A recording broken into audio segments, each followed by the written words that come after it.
السلام عليكم ورحمة الله وبركاته. أهلا بكم باشمهندسين تالتة ثانوي في كل مكان. أنا أحمد عبد العزيز وأنتم النهاردة بتسمعوا أول درس من فروع الاستاتيكا وهو الاحتكاك على المستوى الأفقي الخشن. قبل ما هنبدأ في الدرس محتاجين نركز مع بعض كده في شوية مفاهيم هتساعدنا في فرع الاستاتيكا تركز فيها كويس قوي، ودي القواعد الأساسية اللي أنت هتمشي معاها طول الفرع بإذن الله. وفي نفس الوقت بعد ما نخلص المفاهيم ديت هناخد تمارين وهنطبق عليها، بس محتاجة أكد عليك يا بطل ومحتاجة أكد عليك يا باشمهندسة إن مادة الاستاتيكا هي فرع الرياضة التطبيقية اللي أنت لازم تطبق بيها في إيدك. يعني ما ينفعش إن أنت تبقى قاعد بتسمع وخلاص بدون ما تطبق، لا، اسمع وافهم وركز وتوقف الفيديو وتحل السؤال قبل ما أنا أحله، وبعد كده تشغل تاني وتتأكد من الإجابة بتاعتك، وإن شاء الله يبقى فرع سهل وجميل بالنسبة لكم وتحققوا أحلى درجات. يلا بينا. بسم الله. اللهم لا سهل إلا لما جعلته سهل، وإنك يا رب إن شئت لجعلت الصعب سهل. طيب دلوقتي يا شباب احنا بنتكلم عن أول درس عندنا في المنهج بيتكلم عن الاحتكاك. طيب ايه فكرة الاحتكاك والفكرة بتاعته جت منين؟ عايزك تركز معايا كده في الشكل اللي قدام منك ده، وتعالى نحلله كده ونطلع منه كل القوى اللي ممكن تطلع، ومنها نفهم يعني ايه احتكاك. مبدئيا كده الولد ده بيحاول انه يحرك الصندوق، او بمعنى اصح بيحاول انه يدفع الصندوق لقدام، بيزق الصندوق علشان خاطر الصندوق يتحرك. كده القوة المؤثرة على الصندوق دوت، المجموعة بقى اللي هتتكون ديت شكلها هيبقى عامل ازاي؟ تعال نتكلم عنها واحدة واحدة كده. طبعا انتوا عارفين ان في قوة جذب الارض للجسم، يعني الصندوق اللي قدامك ده في قوة اسمها قوة وزن واتجاهها الاسفل. ايه هي قوة الوزن؟ قوة جذب الارض للجسم. دي اول قوة عندنا اهي، وبيبقى اسمها واو. كلام ممتاز. طب الصندوق ده كده يا شباب مش هو عمل تلامس مع الارض، مع سطح الارض؟ يعني حصل تلامس بين الاشياء.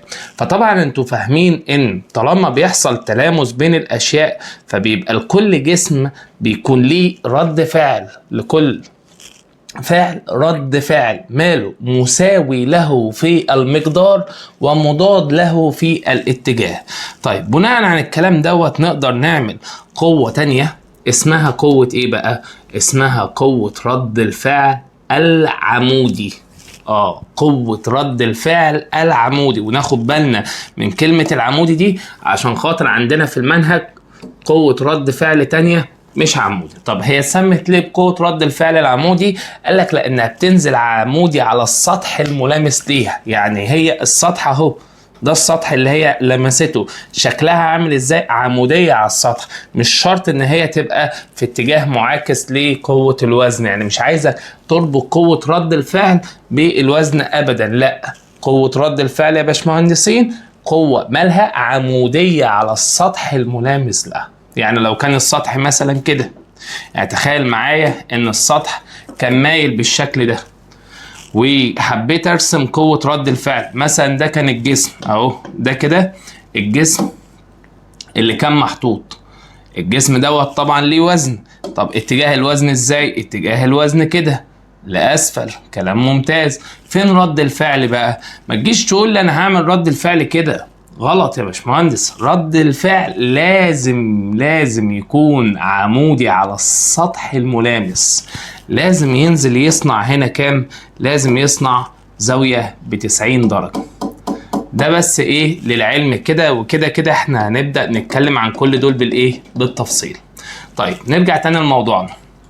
لحد دلوقتي الاتنين اللي انا اتكلمت فيهم دول يا شباب مفهومش احتكاك. طب الاحتكاك بقى يبدأ يظهر منين؟ يعني الولد ده لو ما كانش موجود وكان الصندوق كان ساكن بالشكل ده، تخيل ان الولد دوت مش موجود، يبقى كده في قوتين مؤثرتين. ايه هي؟ قوة الوزن وقوة رد الفعل. اللي بيحاول يحرك الصندوق ده بيحاول يحركه في الاتجاه ده، صح كده؟ صح كده. يعني بيبدأ يأثر عليه بقوة بقوة، القوة دي الهدف منها انها تحرك الصندوق ده، فاقدر اسميها ايه؟ اقدر اسميها قوة التحريك. وطبعا دي بتختلف من مثال للتاني، تبقى اسمها قوة شد او قوة دفع، زي ما يكون حسب المثال اللي هيقول عليه.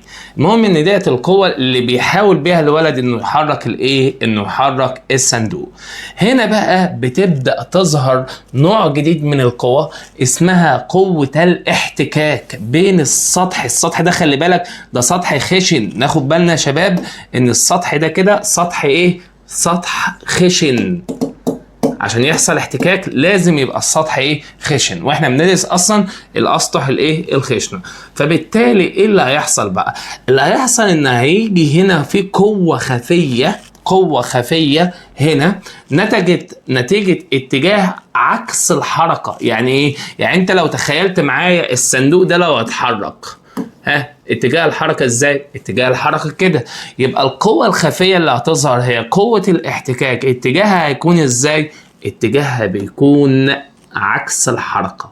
فبالتالي ده اتجاه مين يا شباب؟ ده هيكون اتجاه قوة الاحتكاك، وبتاخد الرمز ح، وهنتكلم برضو عنها بالتفصيل. بكده يا شباب نقدر نقول ايه؟ نقدر نقول كده ان انت لو هتيجي تتكلم معايا في تحليل الشكل اللي قدامنا ده، هتلاقي فيه كام قوة ظهرت قدامك. تقول لي ده فيه قوة التحريك، تقول لي ده فيه قوة الاحتكاك، في قوة وزن، في قوة رد فعل. يبقى أنا دلوقتي لو هبدأ أشتغل معاك عشان أفصل لك واحدة واحدة، يبقى تقول لي أول حاجة هتبقى اسمها إيه؟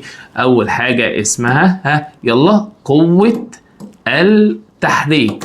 طب هي هيبقى اسمها قوة التحريك في التمارين؟ لا، ده هيبقى اسمها قوة دفع، قوة شد، أي نوع من أنواع الإيه؟ القوة اللي بتأثر على الجسم الساكن. طيب رقم 2 هيبقى عندي قوة اسمها قوة الايه؟ الوزن. ايه هي قوة الوزن ديت؟ هي قوة جذب الارض للجسم. كلام ممتاز. طيب طالما في تلامس بين الاشياء بينتج قوة اسمها ايه؟ بينتج قوة اسمها قوة قوة ايوه اقول سمعك، رد الفعل العمودي. لازم اقول له العمودي ليه؟ علشان عندي نوع تاني مش عمودي. كلام ممتاز. فين بقى القوة اللي بندرسها النهاردة؟ هي قوة الاحتكاك.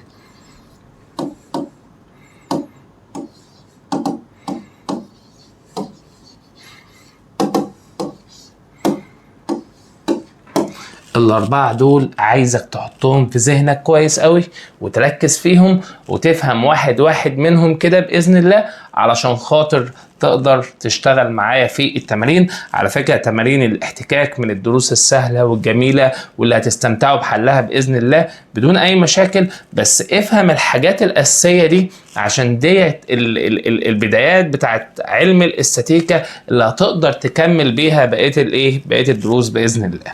طيب تعالوا نتكلم كده مع بعض عن نوع منهم.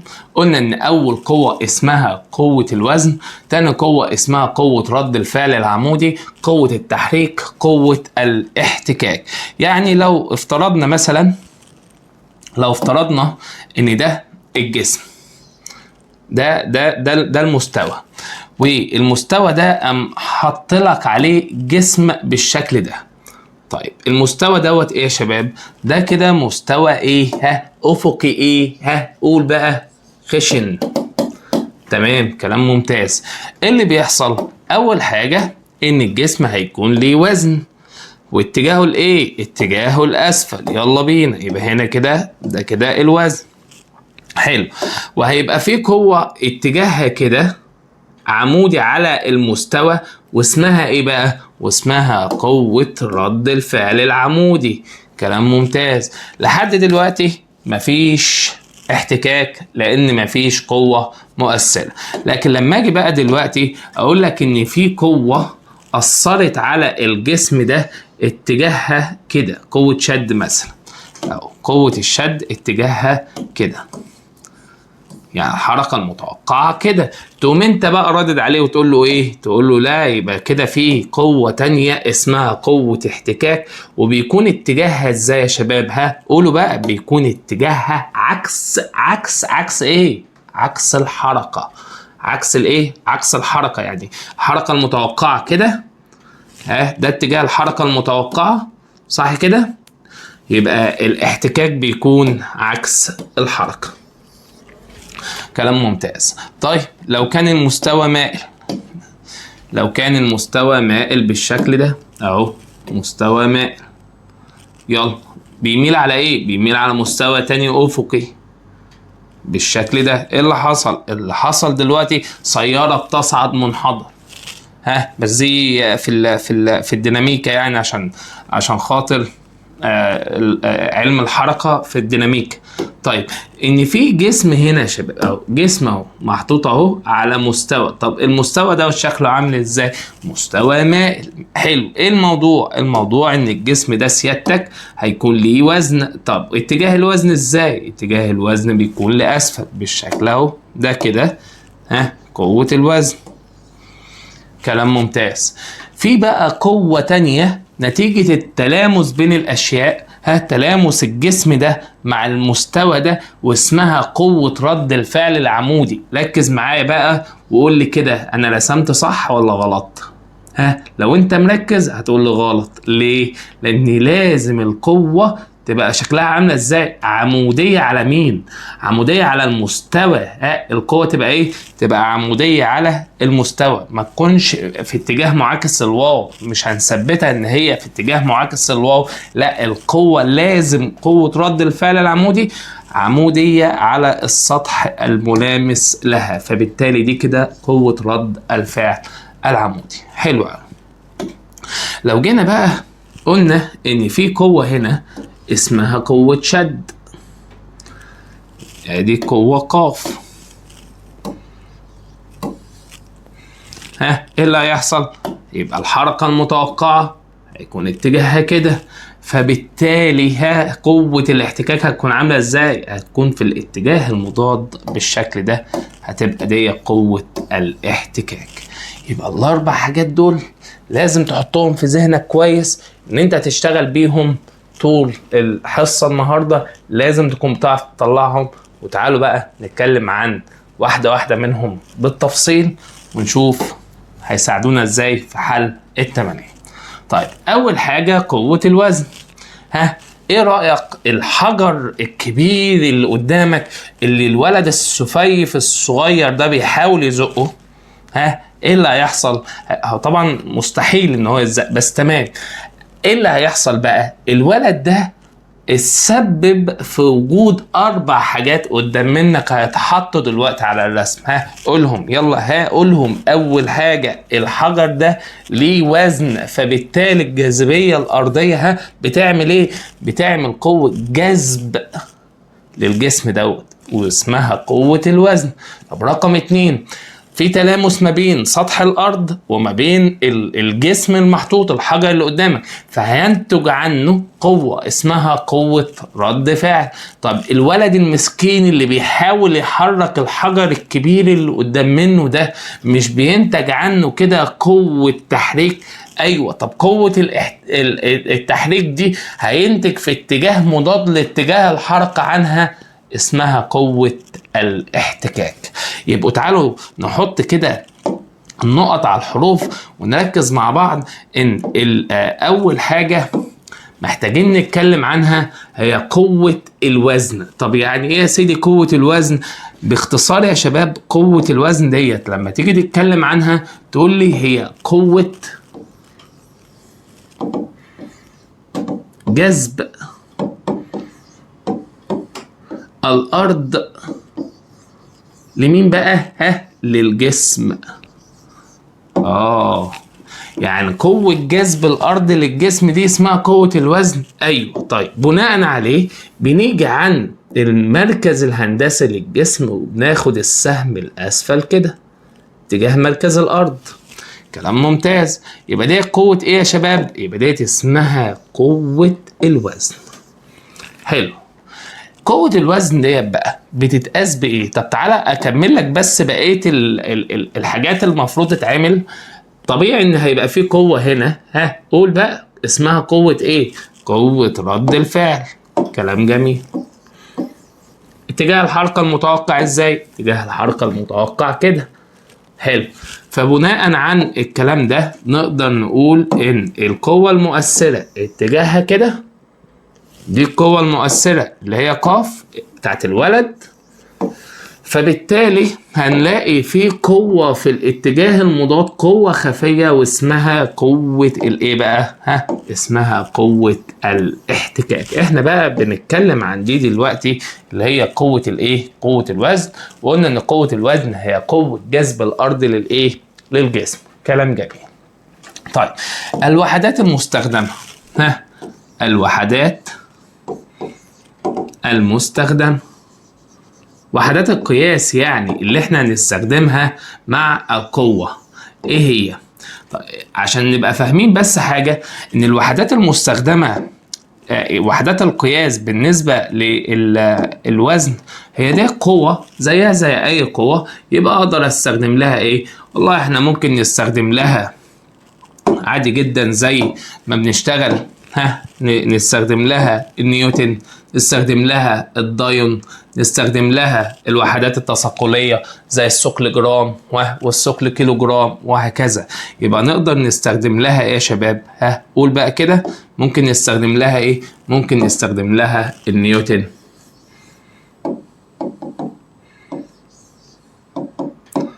وممكن نستخدم لها الدايون، وممكن نستخدم لها ثقل كيلو جرام الوحدات التثقلية، وممكن نستخدم لها ثقل جرام. طيب بمناسبة بقى ثقل كيلو جرام وثقل جرام، ايه الثقل ده يا استاذ؟ يعني ايه فكرة الثقل دي اتحطت ليه؟ ليه مش بقول كيلو جرام على طول وان اقول جرام على طول؟ طبعا الثقل ده الثابت اللي العلماء اتفقوا عليه عشان يفرق بين الكتلة والوزن. يعني انت لما تيجي تقول مثلا تتكلم عن حاجة انت بتشتريها، رحت مثلا وزنت نفسك، رحت عند الراجل ووزنته ولقيته 75. هنا انت مش عايز حد يقول لي انا وزني 75 كيلو جرام، غلط. انت كتلتك 75 كيلو جرام. الله، يعني احنا بنقول مفاهيم غلط؟ ايوه احنا بنقول مفاهيم غلط. هو الطبيعي لو انت عايز تقولها بالوزن يبقى انا وزني 75 ثقل كيلو جرام. الثقل ده اللي هو الثابت اللي العلماء اتفقوا عليه عشان نقدر نتعامل مع وحدات الايه؟ الكتل، نقدر نتكلم عنها كايه؟ كوزن. يبقى بناء على الكلام دوت، لو انا دلوقتي جيت اديتك في اي وقت جيت قلت لك كتله، الكتله ايه الكتله ديت؟ جيت قلت لك مثلا ان في جسم كتلته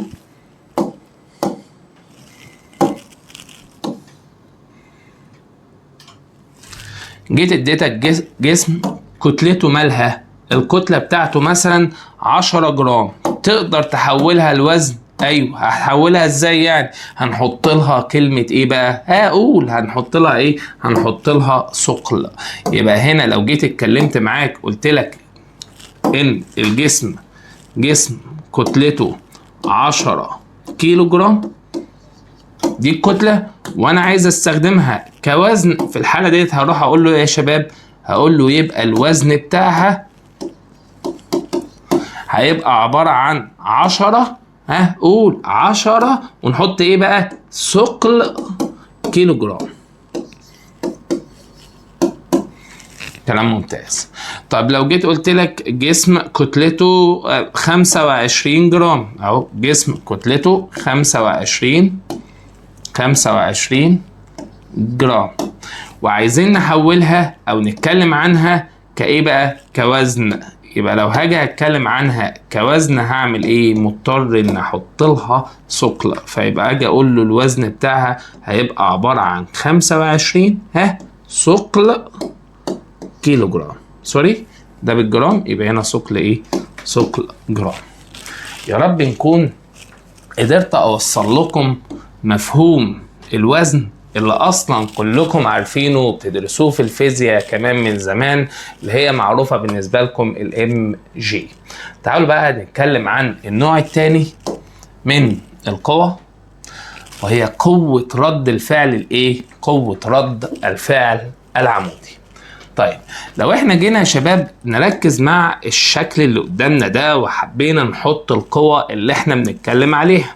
طيب السطح اللي قدام منا ده، السطح ده ده سطح افقي، ده كده افقي، واتحط عليه صندوق. بناء عن الكلام ده الصندوق ده ليه قوة واسمها قوة وزن. طيب وايه كمان بقى؟ واتفقنا ان بيبقى فيه قوة في الاتجاه المضاد ليها واسمها قوة ايه؟ قوة رد الفعل. بس القوة ديت هي قوة عمودية. قوة عمودية على ايه بقى؟ قوة عمودية على المستوى، قوة رد الفعل العمودي. كلام ممتاز. يعني انت عايز تقول لي ان دي كده هيبقى اسمها قوة رد الفعل العمودي، اللي هي شكلها عامل ازاي؟ عمودية على المستوى الافقي. طيب الراجل عامل لك السهم يعني اتجاه القوة كده، فقلنا لما يبقى اتجاه القوة كده يبقى سطح الاحتكاك هيبقى عكس الايه؟ عكس الحركة. لكن انا دلوقتي بكلمك عن قوة رد الفعل الايه؟ العمودي. طب هستأذنك برضو اتكلمنا عن الشكل ده كده اهو. تعالوا نتكلم عن الشكل ده ونشوف حكايته ايه. مبدئيا كده ادي المستوى، والمستوى دوت المره دي ماله يا شباب؟ ده كده مستوى ايه؟ ده كده مستوى مائل. كلام جميل. الكرة اللي الولد بيحاول يدافع عن نفسه بالشكل ده، الكرة ديت مالها؟ الكرة دي هتنزل عليه تموته، فهو بيحاول بقى يلحقها. الكرة دي ليها ايه؟ ليها وزن، اتجاهه الايه؟ واتجاهه الاسفل اهو، من مركز الكرة كده في اتجاه الجاذبية الارضية، اللي هو ايه؟ قوة ايه يا شباب؟ قوة الوزن. اهي قوة الوزن. كلام جميل. ايه اللي بيحصل؟ هينتج دلوقتي قوة اتجاهها عامل ازاي بقى؟ عمودي على السطح الملامس. مش هو ده السطح يا شباب؟ مش ده كده؟ ده كده السطح، ده المستوى المائل. ايوه، يبقى القوة اللي احنا هنرسمها شكلها عاملة ازاي؟ تنزل عمودية على السطح الملامس، تصنع معاه زاوية 90 درجة. يعني دي لو نزلت كده اهي، دي لو نزلت كده تصنع هنا كام درجة؟ تصنع هنا 90 درجة بالشكل ده. لازم تكون عمودية على السطح الملامس اهو. اسمها ايه دي يا شباب؟ اسمها قوة رد الفعل العمودي. يبقى ديت القوة التانية اللي عندنا في الشكل اللي قدامنا. طيب يلا قول لي بقى دلوقتي، لو انا حبيت اتكلم عن قوة رد الفعل العمودي وحبيت اعرفها ازاي؟ اقدر اقول له ان هي اول حاجة هي قوة تنشأ نتيجة ايه بقى؟ نتيجة مين؟ نتيجة ايه؟ قول. نتيجة التلامس بين الاشياء، اللي هي معروفة بالنسبة لنا ان لكل فعل رد فعل مساوي له في المقدار ومضاد له في الاتجاه. طيب ايه بقى اول حاجة لازم نبقى عارفينها بالنسبة لقوة التلامس دي؟ لازم يا شباب نبقى عارفين ان القوة دي بتكون عمودية على السطح الملامس.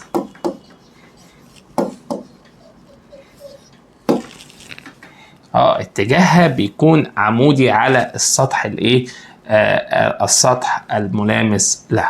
ده بالنسبة لقوة رد الفعل الايه؟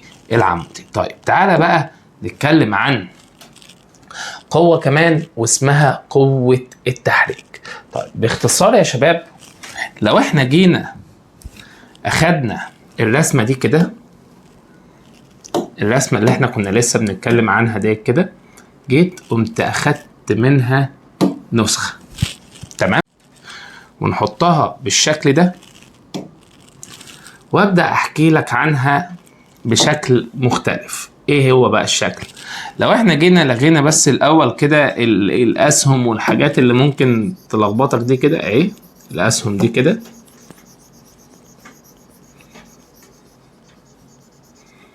طيب ركز بقى معايا.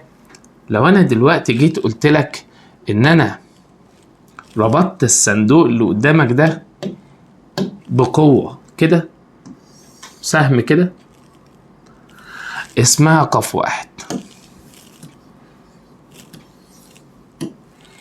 وقمت جيت ربطتها بسهم تاني كده واسمها قاف اتنين. السؤال هنا بقى، طبعا ده السطح الايه الافقي، يعني مش عايزك تشوفه كده، ده كده على الورق، يعني انت متخيل الشكل عامل ازاي. طبعا ده مستوى، يبقى انت تتخيل السطح كده زي سطح الترابيزه، زي ترابيزه مثلا، السطح ده كده زي ترابيزه وحاطط فوق منها صندوق. المهم انا بأثر عليه بقوه بتشد كده، والقوه التانيه بتشد كده اهو، دي القوه الاولى بتشد كده، ودي القوه التانيه بتشد بالمنظر ده. ايه اللي بيحصل بقى؟ اللي بيحصل ان دلوقتي لو جينا نتكلم عن الصندوق ده هيتحرك ازاي، يعني انا لو سألتك تتخيل معايا كده الصندوق ده هيتحرك ازاي، ها قول بقى. ايوه انا سامعك، قول. ها فاكرها من سنة تانية ثانوي كنا بنقول محصلة ايه بقى يا شباب؟ مالكش دعوه باللي انا بعمله، ركز بس مع اللي بقوله. ها بنقول ايه؟ محصلة ايه؟ محصلة القوتين. كانت تعتمد على 4 عناصر: قوة أولى، قوة تانية، والزاوية اللي ما بينهم، وبيطلع لك حاجة اسمها المحصلة ح. يعني ما بين القاف واحد والقاف اتنين هيبقى فيه زاوية هنا يا شباب، زاوية كده، واسمها ايه بقى؟ واسمها ايه؟ يبقى انت لو تخيلت ان الصندوق ده هيتحرك ازاي، تقول لي ببساطة الصندوق هيتحرك كده، ممكن يبقى مايل كده شوية وممكن يبقى مايل كده شوية حسب الايه القوة الكبيرة. يبقى الخط بقى بتاع حركة الصندوق ده هو اسمه خط عمل الايه المحصلة. المهم ان احنا عايزين نختزل دي ونختزل دي ونحط مكانها قوة واحدة، اسمها بقى ايه بقى القوة ديت؟ هيبقى اسمها ايه؟ هيبقى اسمها محصلة القوة. دي اللي احنا عايزين نوصل لها. ايوه، طب كنا بنوصل لها ازاي؟ تعال افكرك. كنا بنقول له ان محصلة القوة عبارة عن جذر قاف واحد أس 2 زائد قاف 2 أس 2 زائد 2 قاف واحد قاف 2 جت الزاوية ما بينهم، قاف الأولى تربيع قاف التانية تربيع زائد 2 قاف الأولى قاف التانية جت الزاوية ايه. كده يطلع لك قاف المحصلة، تختزل الاتنين دول، تختزلهم وتاخد الايه اللي اتبقت وتشتغل بيها في التمرين. طيب يعني انت عايز تقول لي دلوقتي ان انا لو جيت اشتغل على الشكل ده، لو جينا نشتغل يا شباب عن الشكل ده، عندي هنا قاف واحد بكام؟ قاف واحد، وعندي هنا قاف 2 اهو، قاف واحد وليكن ب10، وعندي قاف 2 ب8، والزاوية اللي ما بينهم ب60 درجة، وحبيت اجيب المحصلة بتاعت القوة دي. محصلة بقى السنة دي بنسميها قاف، ليه؟ عشان رمز الحاء ده بنديه للاحتكاك، فانت ممكن تتلخبط ما بين القاف والحاء، فبالتالي المحصلة هنرمز لها بالرمز قاف. طيب كلام جميل. محصلة القوتين، ها قول لي يلا، لسه إليه التمرين. جذر قاف الأولى تربيع يبقى 8 أس 2 زائد قاف التانية تربيع يبقى 10 أس 2 زائد 2 قاف الأولى قاف التانية جتا الزاوية ما بينهم. كلام جميل. طب وقاف الأولى بكام؟ احنا قايلين إن قاف الأولى ب8 أهو، يبقى 2 في 8. طب وقاف التانية بكام؟ ب10 في جتا الزاوية اللي ما بينهم كام؟ ب60. وسيادتك تحط دوت كده مرة واحدة على آلتك الجميلة وتطلع الايه؟ وتطلع الناتج بتاعها. بس كان في برضه يا شباب بعض الحالات الخاصة اللي عايزك تبقى عارفها. ايه هي بقى الحالات الخاصة ديت؟ كان أول حالة خاصة إن القوتين دول ممكن يبقوا متعامدتين. ازاي يعني؟ تعال نشوف. لو أنا اديتك القوة الأولى بالشكل ده، واديتك القوة التانية بالشكل ده، والزاوية اللي ما بينهم بيساوي 90 درجة. يعني هنا كده في قوة ب3 نيوتن، وهنا كده قوة 4 نيوتن، والزاوية اللي ما بينهم 90 درجة. يعني القوتين مالهم؟ القوتين متعامدتين. في الحالة دي لو انت جيت تحسب القاف هنا هتقول له ايه؟ هتقول له جذر قاف 1 تربيع يبقى 3 تربيع، ماشي، زائد قاف 2 تربيع اللي هي 4 تربيع، زائد 2 في قاف 1 اللي هي ب3 في قاف 2 اللي هي ب4 في جتا الزاوية 90. طب بكام يا اللي بتفهم جتا 90؟ جتا 90 بيساوي 0 يا أستاذ، برافو عليك. يبقى كل ده اتاكل يا أستاذ. أيوه برافو عليك. فمن هنا قام عمل حالة خاصة وقام قال لك إيه بقى؟ قام قال لك إن قاف في الحالة دي عبارة عن جذر قاف 1 تربيع زائد قاف 2 تربيع. بس كده؟ بس كده من غير دول. طيب طبعا نحسب الحسبة ديت هتطلع معاك بإيه؟ تطلع معاك بتساوي 5 نيوتن.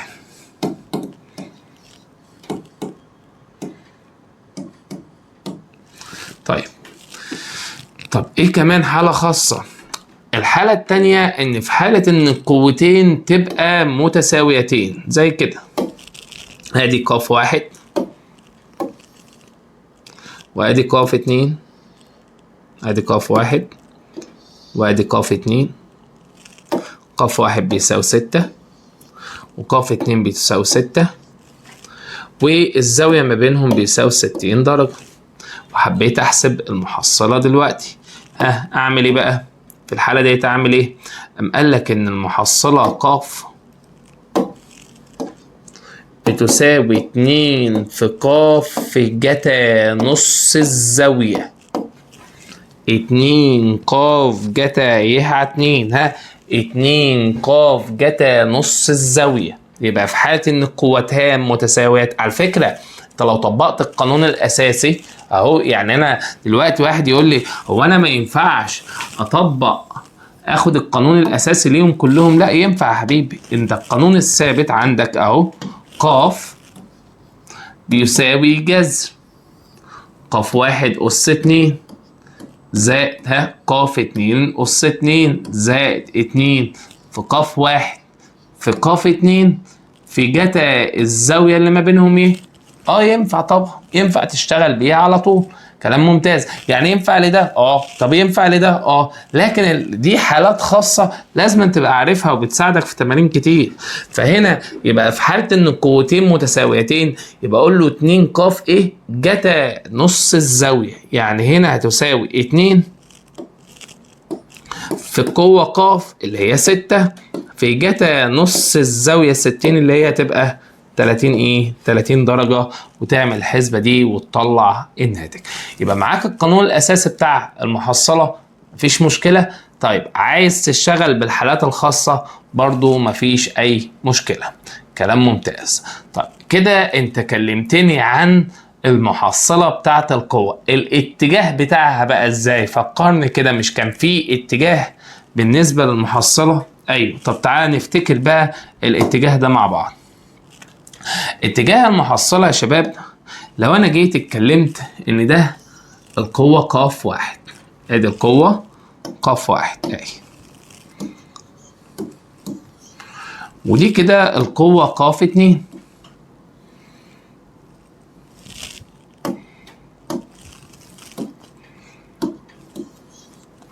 طبعا في زاوية ما بينهم واسمها زاوية ي، وانت قلت لي ان خط عمل المحصلة ممكن يبقى مايل كده، ممكن يبقى مايل كده، حسب القوة الكبيرة يعني. كلام جميل. يعني بيصنع هنا يا شباب زاوية اسمها ه واحد، الزاوية اللي بيصنعها مع ق الأولى، وبيصنع هنا زاوية اسمها ه اتنين. لو أنا بقى عايز أحكي عن ه واحد دي كده، عايز أتكلم إن خط عمل المحصلة بيميل على القوة الأولى بزاوية قياسها كذا. فقام قال لك لو أنت عايز ه واحد، مش هشتغل به واحد. مش انت عايز ه واحد؟ يبقى مش هشتغل بقاف واحد. قاف التانية جايه على قاف التانية جتايه، لان الجاي على جتايه دي نظام. كلام جميل. طب والقاف واحد مش هشتغل بيها؟ قال لك لا، حطها هنا تحت زي قاف واحد. يبقى تاني لو انا عايز دلوقتي ه اتنين، تقول له ايه؟ مش هشتغل به اتنين. امال هتعمل ايه؟ قاف الاولى هشتغل بيها، قاف الاولى جايه على قاف الاولى جتايه، ونحط له هنا كده قاف اتنين. كلام ممتاز.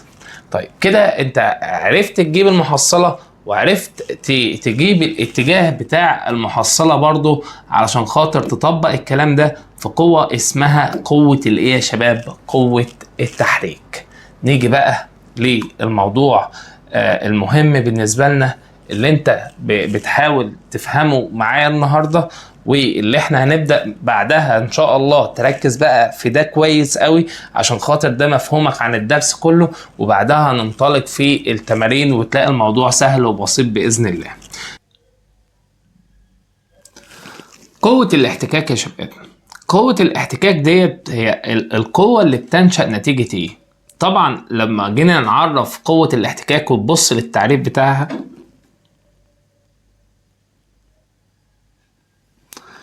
دلوقتي يا شباب الولد ده بيحاول يحرك الصندوق اللي قدامه اللي هو محطوط على السطح اللي ايه؟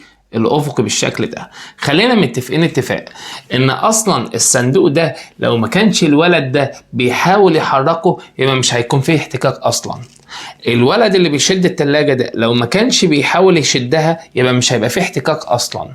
تمام كده؟ يبقى من هنا نقدر نقول ان قوة الاحتكاك هي قوة تنشأ نتيجة ايه بقى؟ تنشأ نتيجة محاولة تحريك الجسم. لما تيجي تحرك الايه؟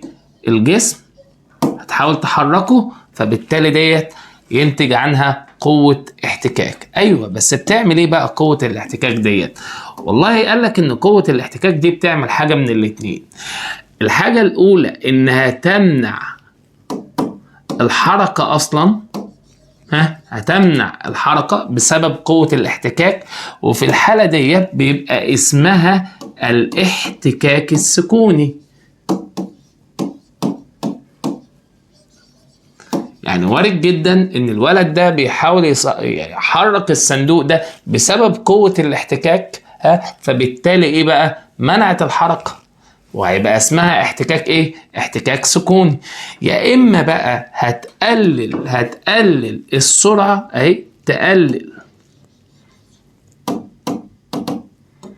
السرعة، وفي الحالة ديت يا شباب بيكون اسمها ايه بقى؟ بيكون اسمها الاحتكاك الحركي. يبقى يعني ايه قوة احتكاك؟ قوة الاحتكاك هي قوة بتنشأ امتى؟ عند محاولة تحريك الجسم. هتسيب الجسم في حاله مفيش قوة اصلا، يبقى بالتالي مفيش احتكاك. هتبدأ تحرك في الجسم، بالتالي هيبقى فيه احتكاك. بس طبعا الكلام دوت بيكون على الاجسام الايه؟ الخشنة. يبقى عند محاولة تحريك الجسم على سطح ايه بقى؟ ناعم املس ولا هيكون خشن؟ على سطح خشن.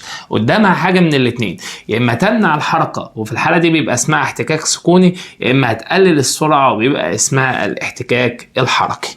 طيب تعالى كلمنا كده عن اول شكل عندنا. نبص الولد ده اهو بيحاول يحرك الصندوق، ده اتجاه الوزن الاسفل زي ما اتفقنا، ده اتجاه الوزن.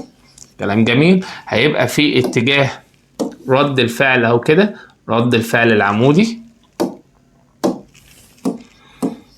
الحركة المتوقعة هيكون اتجاهها كده لان هو بيحاول يشد في الاتجاه ده، فبالتالي دي القوة المؤثرة اهي، اتجاه القوة المؤثرة كده قاف. يبقى معنى الكلام ده ان اتجاه الاحتكاك هيكون عكس الايه؟ هيكون عكس الحركة. ادي الاحتكاك اهو هيكون عكس الحركة. كلام ممتاز. نفس الموضوع هنا، ده مين؟ ده قوة الايه؟ قوة الوزن، اتجاهها الايه؟ اتجاهها الاسفل. وده ايه؟ ده قوة رد الفعل، رد الفعل العمودي. الحركة المتوقعة اهو، اتجاه الحركة المتوقعة كده، لان الولد بيأثر في الاتجاه ده، بيشد في الاتجاه ده، فبالتالي اتجاه الحركة بقى هيكون ايه؟ اتجاه الحركة هيكون كده بسبب تأثير قوة الشد. قول انت بقى، يبقى الاحتكاك هيكون ازاي؟ الاحتكاك هيكون عكس الحركة، يعني ده هيكون اتجاه الايه؟ الاحتكاك. وبأكد يا شباب ان الاحتكاك بيكون عكس الحركة مش عكس القوة. يعني انت بتشوف الحركة المتوقعة فين وتحط الاحتكاك عكسها. هنا انت بتقول لي تمنع الحركة، وفي الحالة ديت هيبقى اسمه احتكاك سكوني، او بقى بتقلل السرعة زي الشكل اللي قدامنا ده. هنا الولد دوت بيسوق العجلة بتاعته على طريق منحدر بسبب ان النتوءات والحصو اللي في الارض ده اللي حصل، ان الكلام ده سبب في تقليل السرعة. ايه بقى الموضوع؟ الموضوع ان سيادتك لو انت ركزت كده، ده اتجاه الحركة المتوقع صح كده، فنتج عنه كده احتكاك الناحية التانية هيبقى اسمه ايه بقى؟ ح. كلام ممتاز. طيب نركز بقى مع بعض دلوقتي بعد ما تعرفت يعني ايه احتكاك، قوة احتكاك، وعرفنا عن الشكل بتاعها. نتفق بقى مع بعض اتفاق. ايه هي؟ ان الاحتكاك ده ايه اللي بيحصل؟ ان الاحتكاك ده بيزيد كل ما القوة تزيد. يبقى الاحتكاك يا شباب ايه اللي بيحصل؟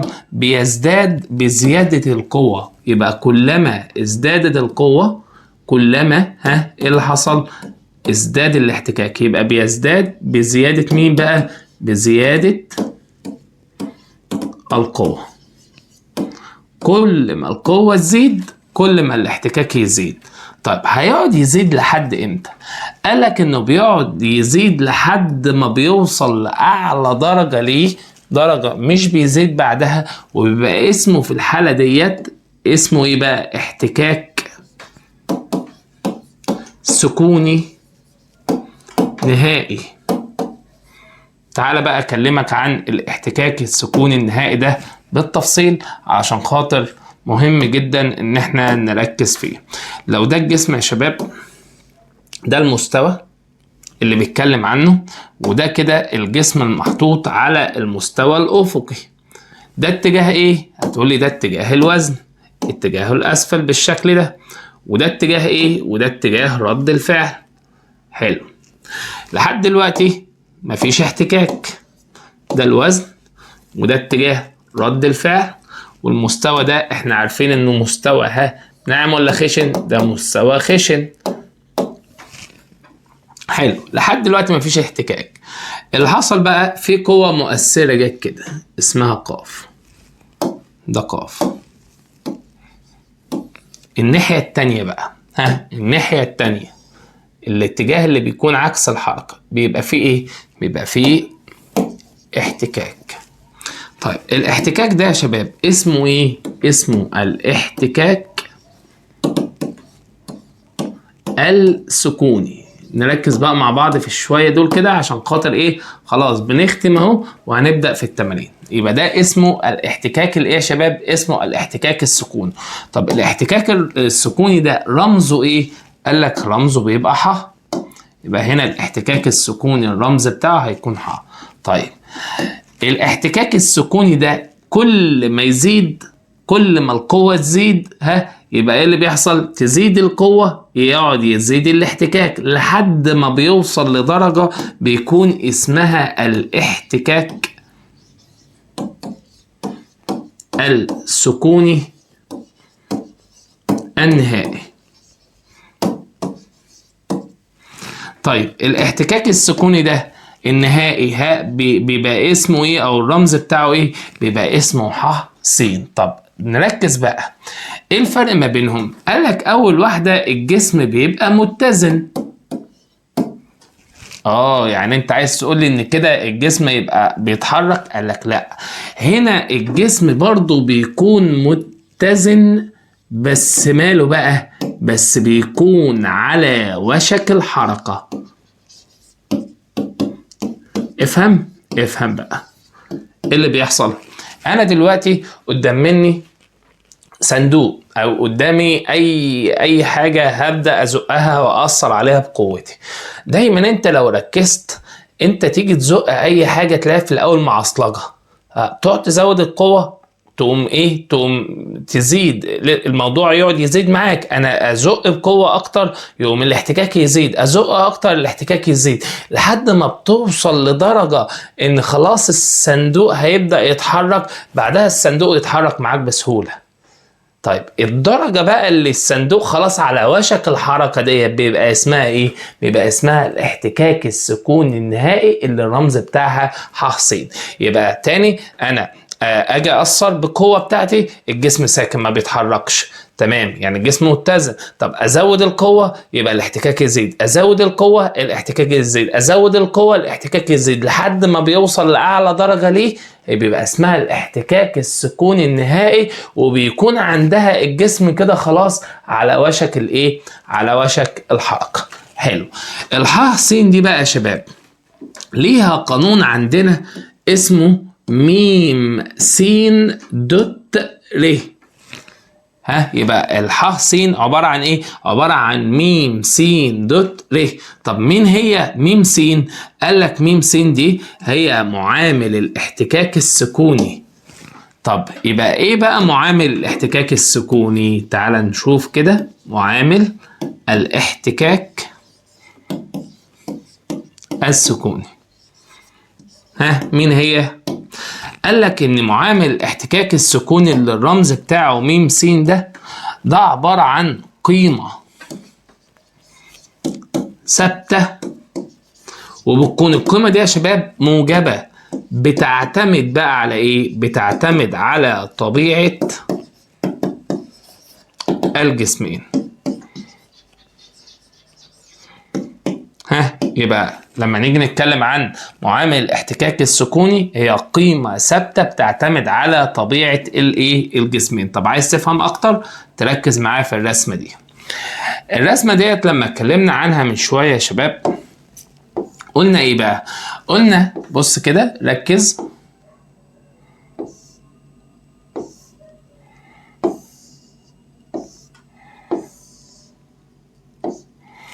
ده الصندوق، الشكل اللي قدامك ده الصندوق، وقلنا ان ديت كده يا شباب قوة الوزن واتجاهها الاسفل، وفي كده قوة واسمها قوة رد الفعل، يعني ديت كده قوة رد الفعل.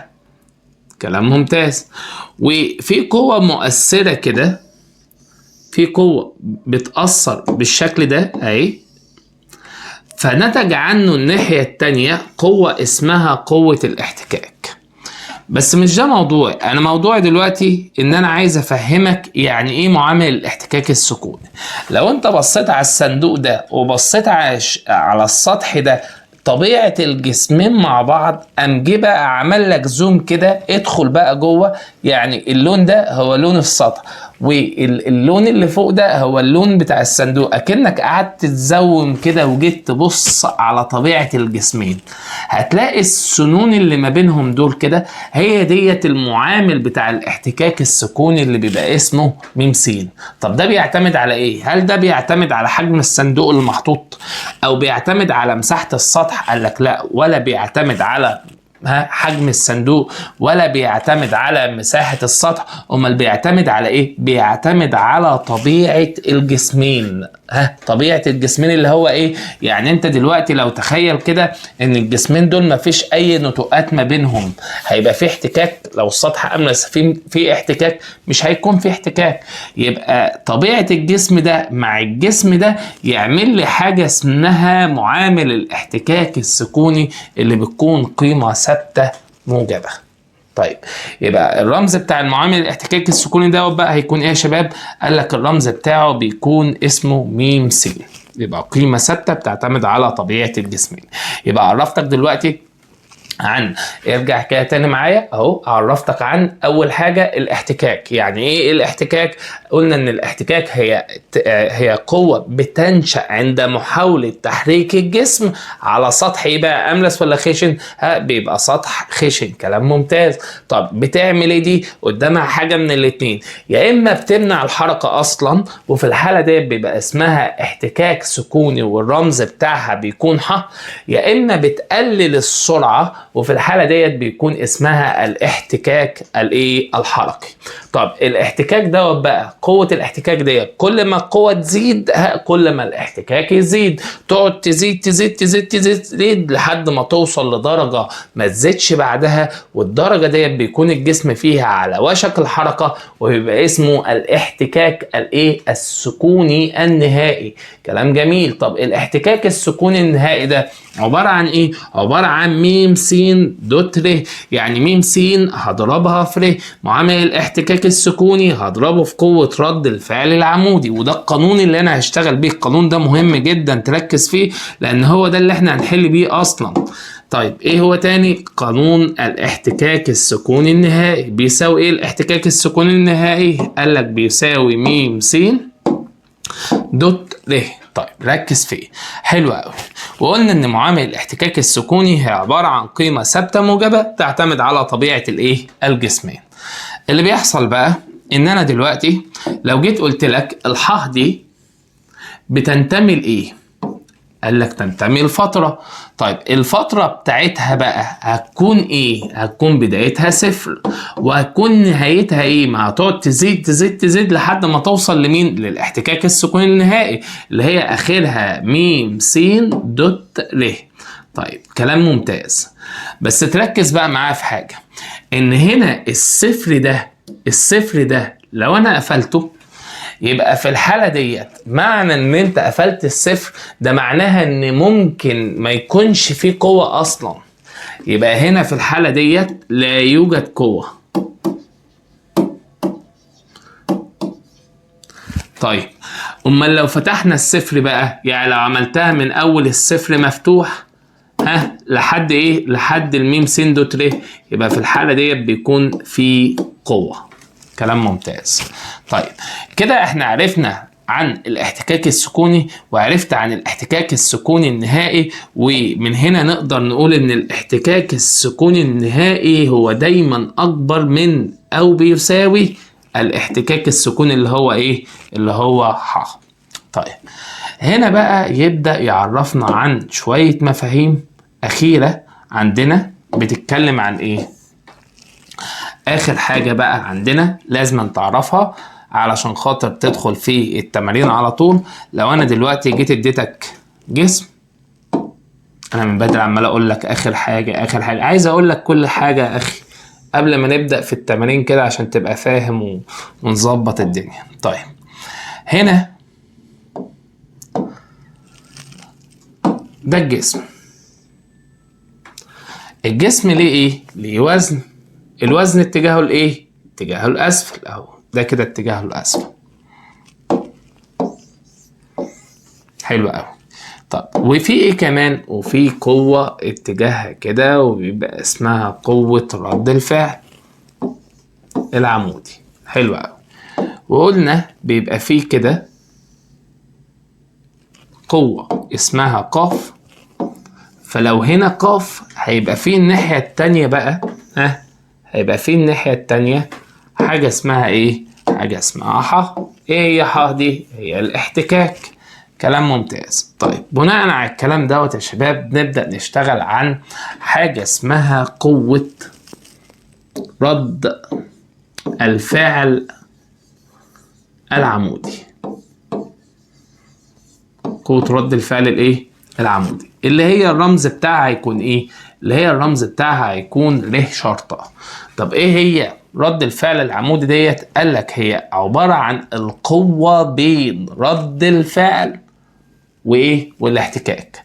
يبقى هي محصلة مين ومين؟ محصلة رد الفعل العمودي والايه والاحتكاك. يبقى مين هو رد الفعل العمودي؟ هو عبارة عن محصلة رد الفعل العمودي ومين بقى؟ والاحتكاك. طيب يعني لو حبيت اكتب لها قانون، اول قانون عندنا اهو لره شرط، لو حبينا نكتب القانون بتاعه هتقول لي ايه بقى؟ هتقول له ان ره شرط عباره عن محصله رد الفعل العمودي اللي هو تربيع قوه تربيع زائد الاحتكاك اللي هو عباره عن ميم س دوت ر، او نخليها مثلا ح س على طول اهي ح س، لو كان بقى ايه؟ لو كان على وشك الحركة ح س تربيع. طيب الموضوع بقى فين يا شباب؟ الموضوع ان انت هنا لو جيت شلت الح س تربيع دي وحطيت القيمة بتاعتها ايه اللي هيحصل؟ بص تعالى اعملها لك كده، ادي جذر ر تربيع زائد الح س هي عبارة عن م س دوت ر، وعشان هي تربيع فهحط هنا تربيع واحط هنا تربيع. طيب ايه رأيك نسحب ر تربيع؟ اسحب ر تربيع عامل مشترك، هيتبقى من الاولانية 1 ويتبقى لي من التانية م س الكل أس 2. كلام جميل. طب مش ر تربيع دي ممكن تخرج بره بر؟ ايوه، يعني لو خرجت بره هيعمل القانون التاني بقى معانا، بيقول لك هو عبارة عن ر والجذر زي ما هو، وفي هنا 1 زائد الميم س تربيع وعامل الاحتكاك السكوني الكل أس كام؟ الكل أس 2. في مشكلة؟ يبقى أنا كده لرد الفعل العمودي هو عبارة عن محصلة رد الفعل رد الفعل الإيه؟ المحصل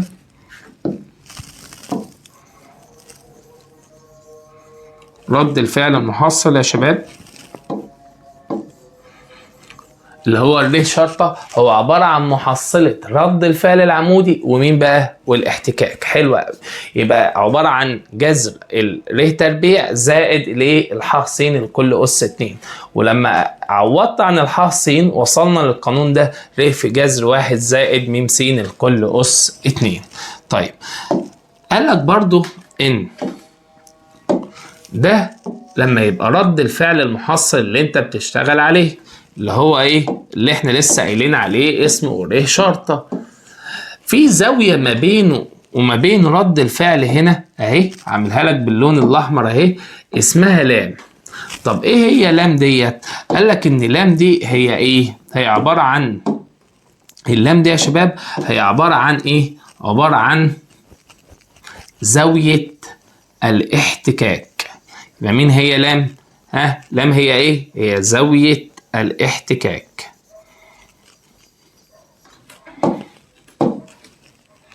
بقى زاوية الاحتكاك. الرمز بتاعها ايه؟ الرمز بتاعها لام. طب هي عبارة عن ايه بقى زاوية الاحتكاك ديت؟ قال لك ايه؟ الزاوية ما بين رد الفعل ورد الفعل. مين هي تاني؟ هي عبارة عن الزاوية بين رد الفعل ورد الفعل، رد الفعل العمودي ورد الفعل الايه؟ المحصل. يبقى اسمها ايه في الحالة ديت؟ بيبقى اسمها زاوية الايه؟ الاحتكاك. طيب وصل منها لايه؟ وصل منها ان معامل الاحتكاك اللي هو الميم س بيساوي ظل الزاوية بتاعت الاحتكاك. معامل الاحتكاك السكوني بيساوي ظا ايه؟ ظا لام. كلام جميل. طب ما انا ممكن ارجع للقانون اللي احنا كنا لسه فيه ده اهو، اللي هو بتاع رد الفعل المحصل، واكتب هنا ر وادي جذر وادي الواحد ومكان الميم س هكتب له الظا لام، يبقى هنا 1 زائد ظا لام الكل أس 2. فاكر بقى يا باشمهندس المتطابقة اللي بتقول لك 1 زائد ظا تربيع؟ 1 زائد ظا تربيع يبقى ايه بقى؟ يبقى ق تربيع. يبقى مكان ظا تربيع دي انا ممكن اكتب ق تربيع، مكان 1 زائد ظا تربيع دي ممكن اكتب ق تربيع لام. كلام ممتاز. طب والجذر يروح مع التربيع، الاتنين دول لو راحوا مع بعض يبقى اقدر اكتب مكانها ر في ق ل، ويبقى ده القانون الثالث لمين بقى يا شباب؟ ر في ق ل، ده القانون الثالث لرد الفعل المحصل. يبقى بكده انت عندك 3 قوانين، انا قلت لك هم اتعملوا ازاي، ولكن انت ممكن تحفظهم على طول. ده اول قانون عندك لمين؟ لر شرطة. تاني قانون عندك اهو، وده القانون الثالث. 3 قوانين مهمين جدا جدا جدا ان انت تبقى عارفهم، لان هنستخدمهم كتير ان شاء الله في الحل. طيب ده كده بقى يا شباب الملخص بتاع القوانين والدرس بتاعك اللي بيها تقدر تركز كده معايا في القوانين اللي جاية بإذن الله. تعالوا نشوف مع بعض. خدها بقى كده سكرين، يلا تاخد بقى الكلام ده كده سكرين وتقعد وتظبط وتراجع الحاجات اللي احنا قلناها الاول، وبعد كده تسمي الله وتبدأ معايا كده فين؟ في اول مثال عندنا، ونشوف هنتعامل مع التمارين ازاي. طيب باختصار عشان تقدر تشتغل على التمارين هتفهم مفهوم واحد بس. ايه هو المفهوم؟ المفهوم بيقول ان لو انت دلوقتي عندك سطح بالشكل ده، السطح ده اتحط عليه جسم، ادي الجسم ده ليه قوة تحت اسمها قوة وزن. حلو، ده كده قوة وزن. وهيبقى ليه قوة الناحية التانية كده هيبقى اسمها قوة رد الفعل. كلام ممتاز. وبيبقى فيه قوة مؤثرة كده واسمها القوة قاف. ولو الحركة كده يبقى الناحية التانية كده هيبقى فيه قوة اسمها قوة احتكاك. كلام جميل. هتحل ازاي بقى المجموعة الحلوة والعناصر الأربعة اللي انت عمال تقولها لي من الصبح؟ هما كلمتين 2. اللي فوق، اللي فوق هنساويه باللي تحت. يا سلام، والله. وايه كمان؟ واليمين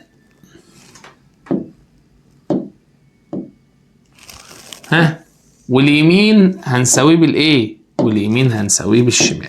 اليمين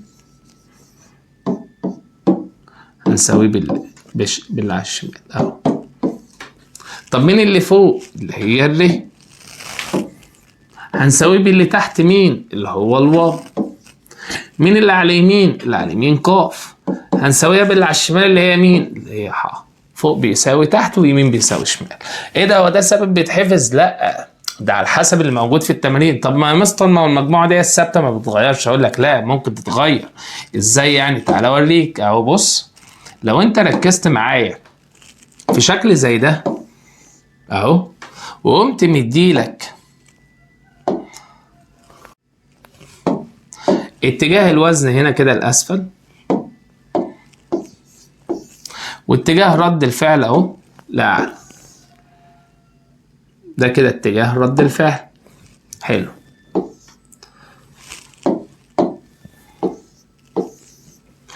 وقام قال لك بقى ان ده اتشد بواسطه قوه، اسمع دي، تميل على الافقي بزاويه قياسها هي. كده بقى القوه دي قوه مايله. قال لك ايه بقى القوه المايله؟ بنعمل فيها ايه من الترم من تانية ثانوي؟ القوه المايله هنحللها. هعمل ايه؟ القوه المايله بنحللها. هتحللها ازاي؟ بنحللها في اتجاهين متعامدين. ادي اول واحد وادي تاني واحد. يبقى القوه المايله هنعمل فيها ايه؟ هنحللها. هتحللها ازاي؟ هحللها في اتجاهين متعامدين. حلو قوي. اللي جنب الزاويه القريبه من الزاويه كنا نقولها مطرح ما القوه تنام تتضرب في جيب التمام. يبقى القريبه من الزاويه هيبقى اسمها ايه؟ قول. هيبقى اسمها ق في جتا هي. حلو قوي. والتانية بقى البعيدة عن الزاوية هي دي هيبقى اسمها ق في ج ه، يبقى القريبة تتضرب في جتا والبعيدة تتضرب في ج. حللت القوة؟ ايوه، يلا مع السلامة مش عايزينك في حاجة. حلو. اتجاه الحركة المتوقعة كده، يبقى الاحتكاك هيكون ازاي؟ الاحتكاك هيكون الناحية التانية عكس الحركة. تمام كده؟ تمام. ها، يبقى اقول له بقى هنساوي اللي فوق باللي تحت. يبقى اللي فوق مين؟ اللي فوق ر. ها، وايه كمان فوق؟ زائد ق في ج ه. ده كل اللي فوق هنساويه باللي تحت اللي هو مين؟ اللي هو الواو. كلام ممتاز. وايه كمان؟ وهنساوي اللي على اليمين اللي هو ق جتا ه، هنساويها باللي على الشمال اللي هو مين؟ اللي هو ح. يبقى نساوي اللي فوق باللي تحت ونساوي اللي على اليمين بالايه؟ باللي على الشمال. طيب بكده اقدر اقول لك اجهز يا بطل وادخل وركز معايا في اول تمرين. بيقول لي وضع جسم وزنه واو. حلو. الجسم ده اتحط على مستوى افقي خشن. يلا بينا اهو، ادي الجسم اللي بيتكلم عنه.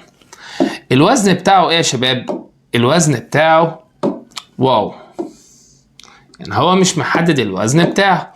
طيب احنا عارفين كلنا ان اتجاه الوزن بيكون لاسفل وهو مسميه لنا واو.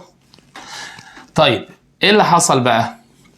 محطوط على مستوى افقي خشن. طالما المستوى افقي خشن يبقى هينتج هنا، اتفقنا مع بعض، قوة نتيجة التلامس مع الاشياء اسمها قوة رد الفعل. حلو. وقام قال لك وكان معامل الاحتكاك السكوني بين الجسم والمستوى 4/10. طب هو ايه الاحتكاك السكوني ده؟ فكرني كده، ايه الاحتكاك السكوني؟ الاحتكاك السكوني ده الرمز بتاعه م س، بيساوي كام؟ بيساوي 4/10. كلام زي الفل. فاذا اثرت قوة افقية، القوة افقية، طب بكام القوة ديت يا عم؟ ب 45 ثقل جرام. ادي ال 45 ثقل جرام. كلام ممتاز. جعلته على وشك الحركة. طب مش القوة بتأثر كده؟ ايوه. يعني اتجاه الحركة المتوقعة كده؟ ايوه. جعلته على ايه؟ على وشك الحركة. قلنا ان كلمة على وشك الحركة ديت ده معناها يا شباب انه احتكاك سكوني نهائي. يعني في الحالة ديت مش هكتب ح، لا ده انا هكتب ايه؟ هكتب م س دوت ر. او عايز تكتبها ح س ماشي، بس فكها على طول القانون. كلام ممتاز وزي الفل. بكده انت تقدر تطلع لي وزن الجسم.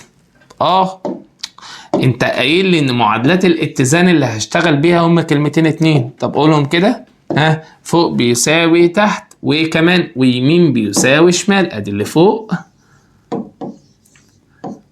هتعمل ايه؟ هساويه باللي تحت.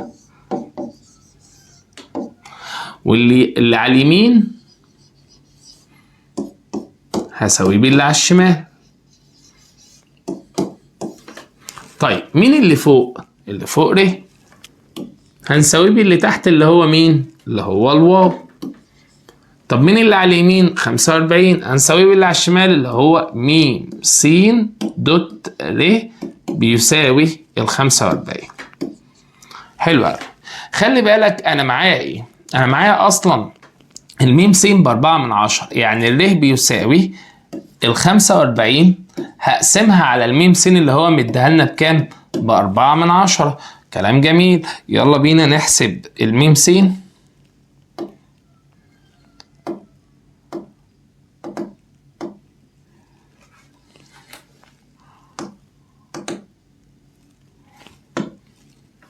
طيب هنطلع الآلة ونكتب كده 45 نقسمها على ال4/10.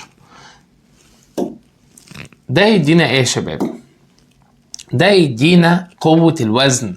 ليه بقى؟ لأن أنت دلوقتي طلعت الر بتساوي، طلع معانا ب112.5. أدي الر طلع معانا ب112.5 بيساوي 112.5.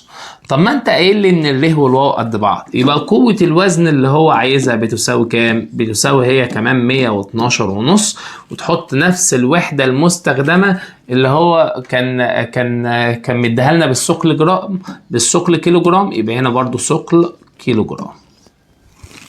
كلام ممتاز. تعال نشوف المثال اللي بعده.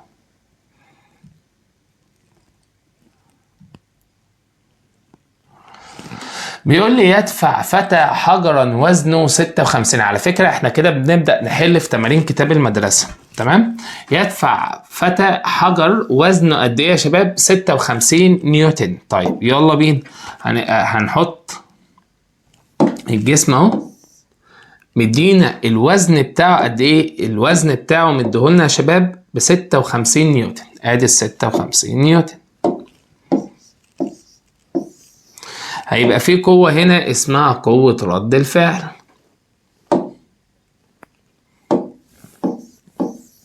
كلام ممتاز. حلو قوي. بيدفع بقى بقوة أفقية مقدارها 42. يعني هو لو بيزق كده، لو بيزق في الاتجاه ده بقوة أفقية مقدارها 42 ايه؟ 42 نيوتن على رصيف. حلو. فكان الحجر على وشك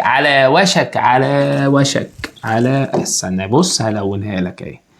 على وشك. اول لما اشوف على وشك الحركة دي افهم منها ايه؟ افهم منها ان ده احتكاك سكوني نهائي اللي الرمز بتاعه م س د ر. يعني ايه؟ يعني لما هاجي هعمل ده كده مش هكتب ح، لا ده انا هكتب ايه؟ هكتب م س د ر اهو، م س د ر. كلام ممتاز. يلا بقى معادلات الاتزان بتاعتنا، فوق بيساوي تحت اهو، نقسم كده. ها اللي فوق نساويه باللي تحت. طب مين اللي فوق؟ اللي فوق عندي الر، هساويه باللي تحت اللي هو مين؟ اللي هو ال 56. حلو. واليمين نساويه بالشمال، اليمين اللي هو الميم س د ر، هساويه باللي على الشمال اللي هو مين؟ اللي هو ال 42. كلام ممتاز. طب ما انا معايا ليه اصلا ب 56، يبقى 56 لو راحت الناحيه، على فكره ده ضرب يروح الناحيه الثانيه اسمه، يبقى الميم س بتساوي 42 مقسومه على ال 56. يبقى الميم س بتساوي على السبعه فيها السته على السبعه فيها الثمانيه، 6 على الثمانيه يعني 3 على الأربعة. يبقى الميم س في الحالة ديت بيساوي 3/4. طبعا بالآلة بتاعتك وتطلع الايه؟ الناتج. هو كان عايز معامل الاحتكاك السكوني بين الحجر والرصيف. بيقول لي جسم وزنه 240 ثقل كيلو جرام اهو. ادي الجسم، الوزن بتاعه يا شباب قد ايه؟ 240 ثقل كيلو جرام، محطوط على مستوى افقي ويراد شده بحبل بيميل على الافق. طيب يلا بينا نحط الاول قوة الوزن كده اهو. قوة الوزن اتجاهها الاسفل. الوزن هو مديهولنا بكام؟ ب 240. 240 ايه؟ ب 240 ثقل كيلو جرام. طيب الناحية التانية هيبقى في كده قوة اسمها قوة رد الفعل. ادي قوة رد الفعل. حلو. رد الفعل العمودي ويراد شده بحبل بيميل على الافق الاعلى. ما ده الافق يميل لاعلى كده اهو بزاوية بقى. مالها بقى الزاوية دي؟ القياس بتاعها 30. يبقى في هنا قوة اسمها قوة الشد بتميل بزاوية قياسها 30. حلو قوي. معامل الاحتكاك السكوني مديهولنا وعايز مقدار الشد. طب انا وانت متفقين ان القوه المايله بعمل فيها ايه؟ القوه المايله بنحللها. طب هتحللها في كام اتجاه؟ هنحللها في اتجاهين اهو، اتجاهين متعامدين. ادي واحد منهم اهو، وادي التاني في الاتجاه العمودي. كلام ممتاز. طب متفق معايا ان اللي جنب الزاويه تتضرب في ايه؟ في جاتا، والبعيد عن الزاويه تتضرب في ايه؟ في جا. يعني دي هتبقى عباره عن ايه يا شباب؟ دي كده هتبقى عباره عن ق في جاتا 30. يعني دي كده ق جاتا 30. كلام ممتاز. امال دي هتبقى عباره عن ايه؟ هتبقى عباره عن ق في جا 30. الله يفتح عليك. حللتها؟ ايوه. يلا مع السلامه. اسمع بقى، مش حللناها مع السلامة. طيب يلا بقى نركز كده نشوف قوة الاحتكاك اتجاه الحركة المتوقع هيبقى كده. ده اتجاه الحركة المتوقع اهو. ده اتجاه الحركة كده. يبقى الناحية التانية هنحط لك ايه؟ هنحط لك قوة الايه؟ الاحتكاك اللي هي هيبقى اسمها ايه يا شباب؟ هيبقى اسمها، قال لك على وشك الحركة، هو عايز معامل احتكاك السكون التي تجعل الجسم على وشك الحركة، يبقى هنا هيبقى الح س. طيب هتقول له ايه بقى؟ نقول له اللي فوق نساويه باللي تحت. طب اللي فوق دول كام حاجة؟ اللي فوق حاجتين. اول حاجة ر زائد القاف في جا 30. طب بكام جا 30؟ جا 30 بنص، يبقى زائد نص قاف. دول كده اللي فوق هنساويهم باللي تحت اللي هو 240. طيب معادلة فيها مجهولين ر وقاف. حلو. اليمين هنساويه بالشمال. طيب اليمين اللي هو مين؟ اللي هو القاف جتا 30 اللي هي عبارة عن جذر 3 على الاتنين، يبقى جذر 3 على الاتنين قاف. هنساويها باللي على الشمال. مين اللي على الشمال؟ اللي على الشمال ح س. الح س اللي هو ايه يعني؟ اللي هو م س دوت ر. كلام جميل. وبكام الميم س هو مديهولنا؟ مديهولنا بجذر 3 على التلاتة. يبقى احنا ممكن نمسح دي ونحط مكانها جذر 3 على التلاتة اللي هي مكان الميم س. حلو كده. بقى معادلة فيها مجهولين ر وقاف ومعادلة فيها مجهولين ر وقاف. زي زمان يدي لك س وصاد وس وصاد وكنا على الآلة على طول مود 5-1. بس أهم حاجة الترتيب. يعني إيه الترتيب؟ يعني أنت بدأت هناك بر، يبقى هنقل ده الناحية التانية بعكس إشارة. يعني جذر 3 على التلاتة ر ناقص جذر 3 على الاتنين قاف بيساوي، خلاص ما بقاش فيه حاجة، يبقى بيساوي الناتج صفر. دي معادلة أولى ودي معادلة تانية. طلع آلتك، يلا طلع آلتك. وهنروح نكتب على الآلة يا شباب مود 5-1.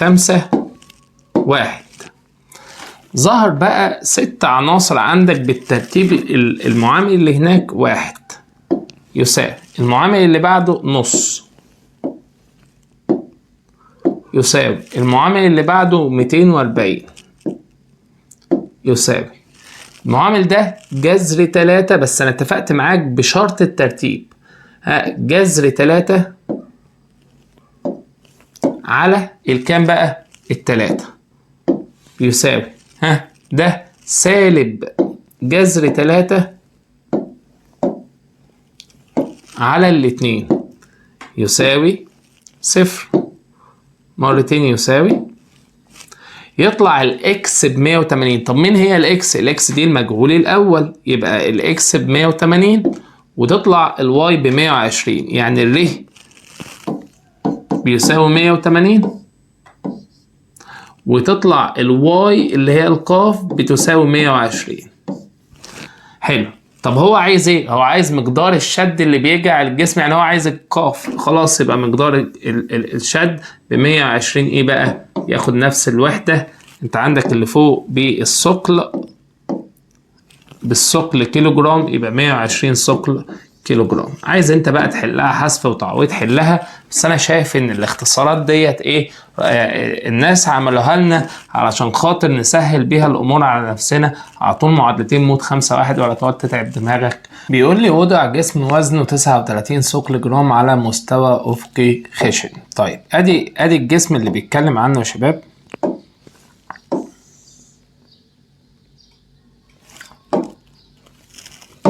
هنحط عليه الوزن بكام؟ ب39. طيب طبعا عارفين ان الوزن اتجاهه كده 39 ثقل جرام زي ما هو قال. وهنعمل كده قوة رد الفعل العمودي اللي هيبقى اسمها ر. كلام جميل. أثرت عليه قوتين، واحدة ب7 واحدة ب8 والزاوية ما بينهم 60. فاكر لما تبقى القوة الأولى 7 والقوة التانية ب8 والزاوية ما بينهم 60 درجة، تقدر تطلع انت القاف بقى بتاعت المحصلة اللي هي عبارة عن القانون. يلا اسمع القانون. جذر القوة الأولى تربيع زائد القوة التانية تربيع 8 تربيع زائد 2 في القوة الأولى 7 في القوة التانية 8 في جتا الزاوية اللي ما بينهم بكام؟ ب60 درجة. حلو. نعمل الحسبة ديت كده بالآلة تطلع لك بإيه؟ ب 13. 13 إيه بقى؟ 13 ثقل جرام.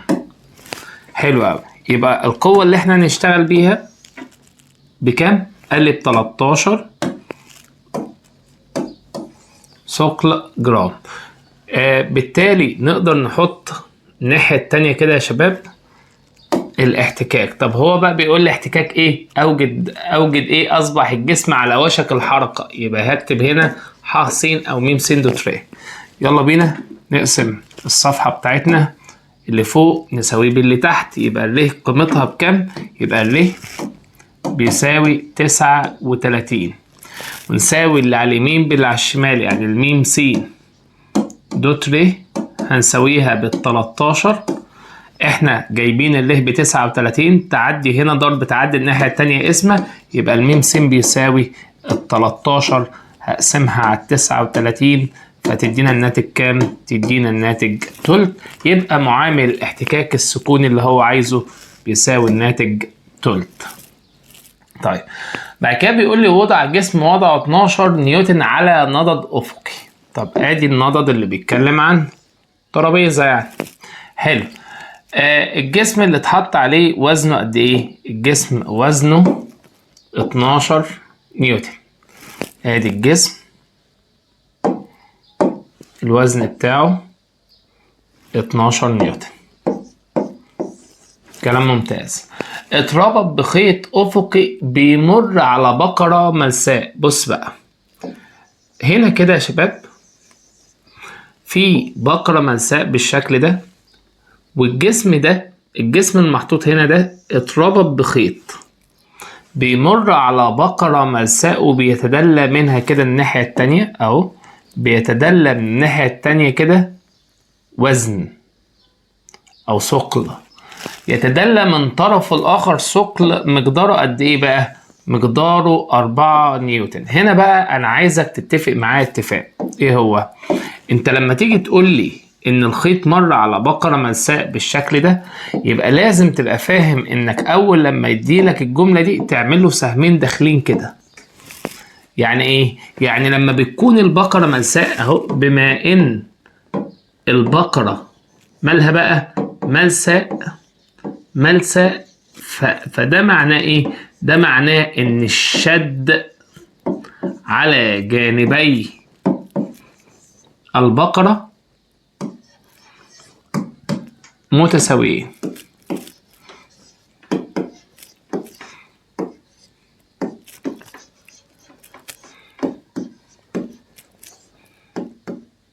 معناه ايه الكلام ده؟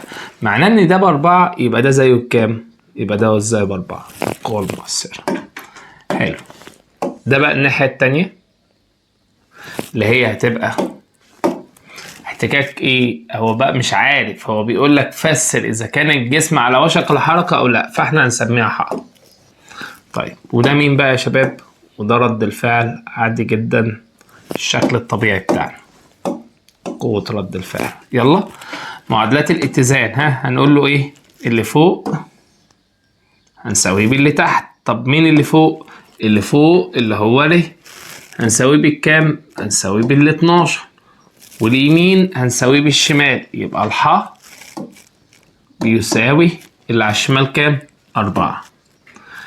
خلي بالك هو عايز اول حاجة اوجد قوة الاحتكاك. كده انت جبت قوة الاحتكاك خلاص، جبناها له اهي. قوة الاحتكاك اللي هو بيتكلم عنها، اوجد قوة الاحتكاك. جبناها بكام؟ ب4. دي اول حاجة هو طالبها. بس هو عايز منك حاجة تانية. ايه هي بقى؟ ركز كده معايا. قال لك اذا كان المعامل بقى بيساوي تلت معامل الاحتكاك السكوني، شوف لي اذا كان الجسم على وشك الحركة ولا لا. طب هو امتى الجسم يبقى على وشك الحركة؟ والله الجسم يبقى على وشك الحركة لو كان الاحتكاك السكوني بيساوي الاحتكاك السكوني النهائي بيساوي الاحتكاك السكوني. يعني الح س بيساوي ح. طب احنا دلوقتي معانا ح ب4 نيوتن، هجيب لك ح س لو طلعت قد الح خلاص يبقى الجسم على وشك الايه؟ الحركة. تعال نجيب الح س. الح س ايه قانونها؟ يلا م س مضروبة في الر. حلو قوي. بكام بقى الميم س؟ هو قايل لك بتلت، ادي تلت. وبكام الره؟ الره قايل لك ب12. طب تلت في 12 يبقى كام؟ يبقى ح س تلت في 12 يدينا 4. الله، ده الح س، الح س يا شباب طلعت زيها زي مين؟ الح س طلعت زيها زي الح. يبقى من هنا اقدر اقول له ايه بقى؟ هقول له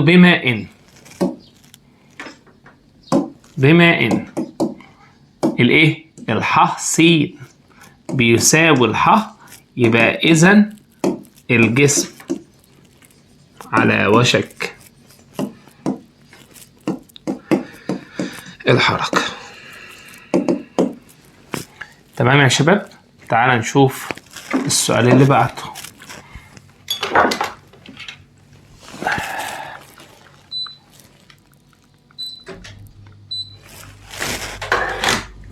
طيب السؤال اللي بعده بيقول لي تشد صندوق وزنه واو. حلو، الصندوق ده محطوط على مستوى افقي خشن. يلا بينا، ادي المستوى الافقي الخشن.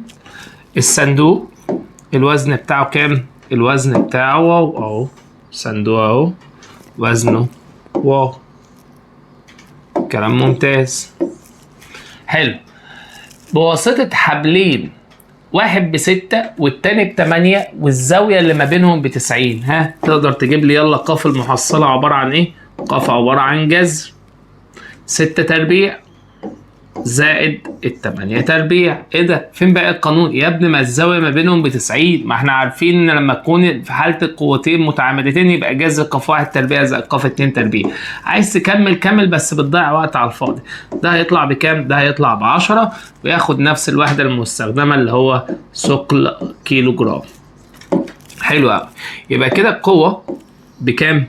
القوة ب10. ادي قوة رد الفعل العمودي اللي هي اسمها ر، وهنا كده هيبقى في قوة الاحتكاك. طب احتكاك سكوني نهائي ولا على وشك الحركة؟ يبقى احتكاك سكوني نهائي نكتبه من س دوت ر. طب يلا بينا، اللي فوق باللي تحت، يبقى ر هنساويها بالواو، اليمين بالشمال يبقى الميم س دوت ر هنساويها بال10. طب هو قايل لك ان معامل الاحتكاك السكوني بيساوي ربع، يبقى ربع لما هضربها في ر بيساوي 10. يساوي كام؟ 10. يبقى الر بكام؟ لو ضربت هنا في 4 وهنا في 4 تطلع الر ب40. 40 ايه؟ 40 ثقل كيلو جرام. طب هو عايز ايه؟ هو عايز الر ولا عايز ايه بقى؟ بص قال لك ايه؟ اذا كان معامل الاحتكاك السكوني اوجد وزن الصندوق، هو عايز الواو. طب ما الواو والر حاجه واحده، يبقى الواو هي كمان بيساوي 40 40 ايه؟ ثقل كيلو جرام. يلا بينا السؤال اللي بعده. وضع جسم وزنه 39 على مستوى افقي. ادي المستوى الافقي وادي الجسم. الوزن بتاعه قد ايه؟ الوزن بتاعه 39 اهو، جسم وزنه 39 واتجاهه الاسفل. كلام ممتاز.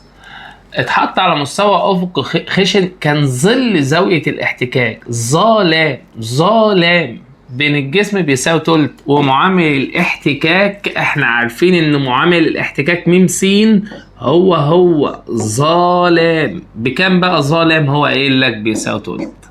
يعني بدل ما يجي يقول لك مباشرة ان معامل الاحتكاك بتلت، اديها لك بايه؟ بظلام. وشد الجسم بقوة تصنع مع الافقي زاوية جبهة 4/5. في قوة هنا كده بتصنع زاوية جبهة 4/5 وليكن سيتا مثلا، هنسميها سيتا. حلو قوي الكلام ده. احنا عارفين ان ده كده قوة رد الفعل العمودي اهي، قوة رد الفعل العمودي. هنا في قوة مايلة، بتعمل ايه في القوة المايلة؟ بتحللها في كام اتجاه؟ بحللها في اتجاهين، ادي واحد منهم وادي التاني. قول لي بالله عليك اللي جنب الزاوية، اللي جنب الزاوية بيتضرب في ايه؟ بيتضرب في جتا، والتاني بيتضرب في ايه؟ بيتضرب في جا. الله يفتح عليك، حللتها؟ ايوه خلاص، يلا مع السلامة. طيب هنا هنعمل قوة أخيرة اسمها قوة الاحتكاك السكوني. مقدار قوة الاحتكاك الايه؟ السكوني، اللي هي ح س. يلا بينا نعمل المعادلات بتاعت الاتزان. اللي فوق حاجتين مش حاجة واحدة، اللي فوق ر، اللي فوق ر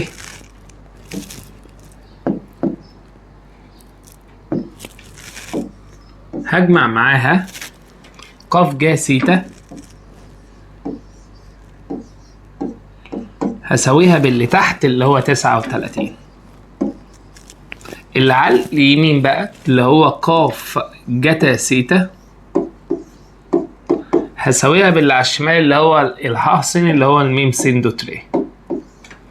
هنا بقى نلاحظ حاجة يا شباب، ان انت بتكلمني هنا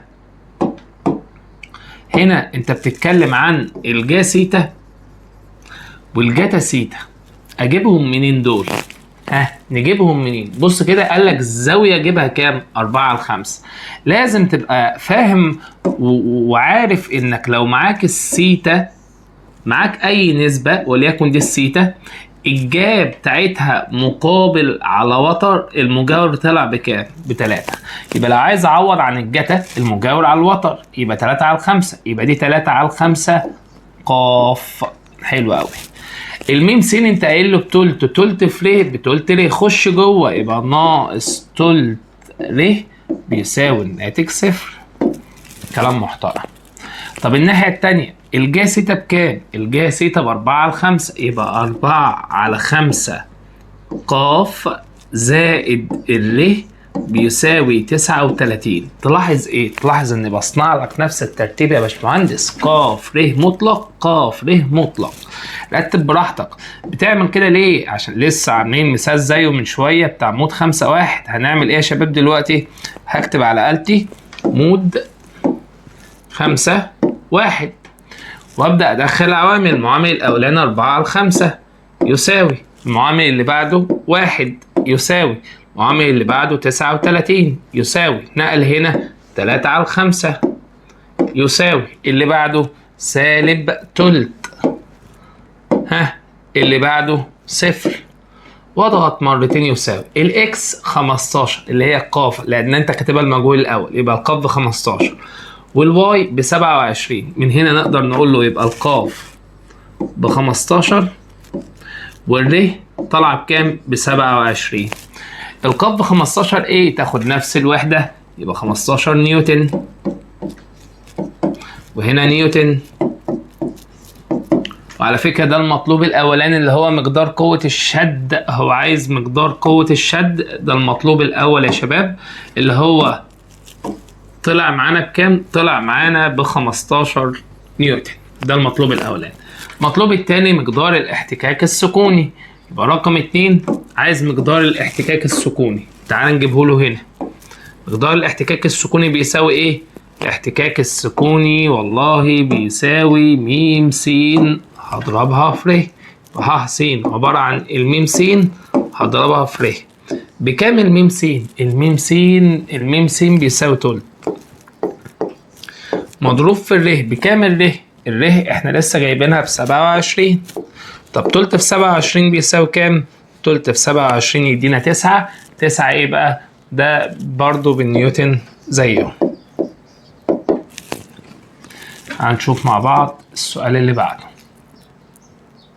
هنا بقى نبدأ في مسائل ايه؟ مسائل اللي هي الأكمل الخفيفة الجميلة اللي تعتمد على الفهم، يعني لو فاهم هتحل، مش فاهم مش هتحل من الآخر. تسمى القوة التي تظهر عند انزلاق سطحين متلامسين خشنين بقوة الايه؟ انزلاق سطحين خشنين، يبقى ديت اسمها قوة الايه؟ قوة ايه؟ قوة بتنتج نتيجة تحريك الجسم. أقولها لك ولا أنت قلتها؟ اسمها قوة الاحتكاك. يبقى اسمها قوة ايه يا شباب؟ قوة الاحتكاك.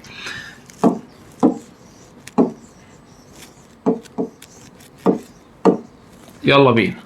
تنعدم قوة الاحتكاك ويكون معامل الاحتكاك مساويا للصفر في السطوح الايه. انا قلت لك ان طالما السطح خشن يبقى في احتكاك. طب لو السطح كان ملساء يبقى في الحالة ديت في السطوح الايه الملساء، في الحالة ديت الاحتكاك بيساوي صفر.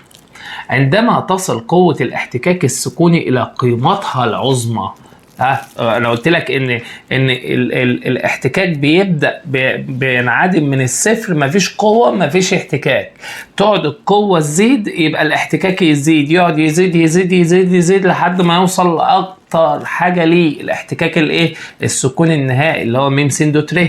طيب عندما تصل قوة الاحتكاك السكوني إلى قيمتها العظمى فإن الجسم هنا بقى لما يبقى اسمه احتكاك سكوني نهائي يبقى الجسم على وشك الايه؟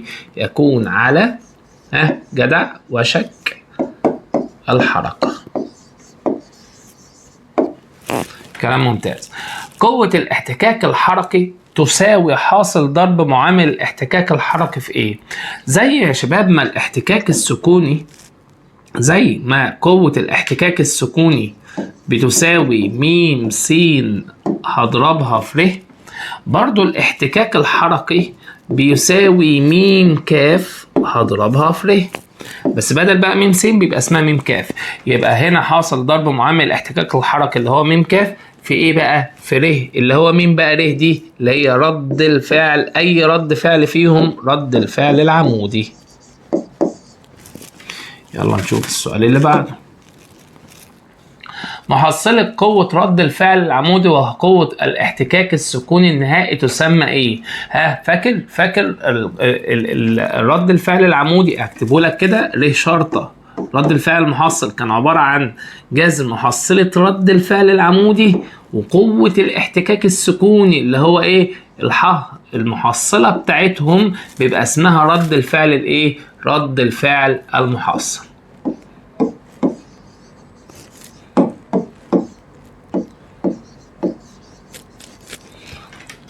قوة الاحتكاك السكوني أقل من أو تساوي حاصل ضرب معامل الاحتكاك السكوني في إيه؟ سؤال، هو أنت مش عارف إن قوة الاحتكاك السكوني اسمها ح؟ أيوه. وهنا لما بقارنها بح س دايما الاحتكاك السكوني النهائي أكبر من أو بيساوي الاحتكاك السكوني. طيب هو بقى بيقول لك قوة الاحتكاك السكوني أقل من أو تساوي الاحتكاك السكوني النهائي، بس ما قالكش الاحتكاك السكوني النهائي كده، مديهولك هو عبارة عن حاصل ضرب معامل الاحتكاك السكوني. انت بتقوله م س دوت ايه؟ دوت ر، يعني م س هضربها في ر. طب الر دي بقى اللي هي مين؟ قوة رد الفعل الايه؟ العمودي. إذا كان معامل الاحتكاك السكوني بين كتلة مقدارها 40 كيلو جرام وسطح الأرض يساوي 45%، فإن مقدار القوة الأفقية التي تؤثر على الكتلة وتجعلها على وشك الحركة. طب تاني كده باختصار، هنا معامل الاحتكاك السكوني بين كتلة مقدارها 40 كيلو جرام أهي، 40 كيلو جرام لأسفل. طيب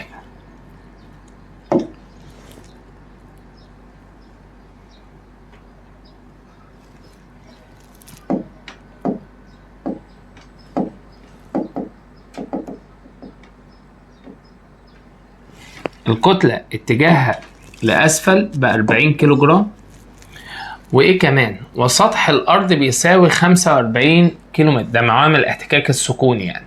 حلو أوي. فإن نصغر،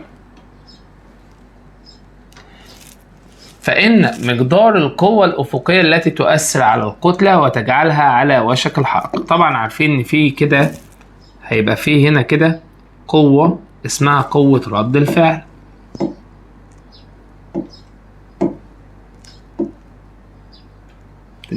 لأعلى بالشكل ده.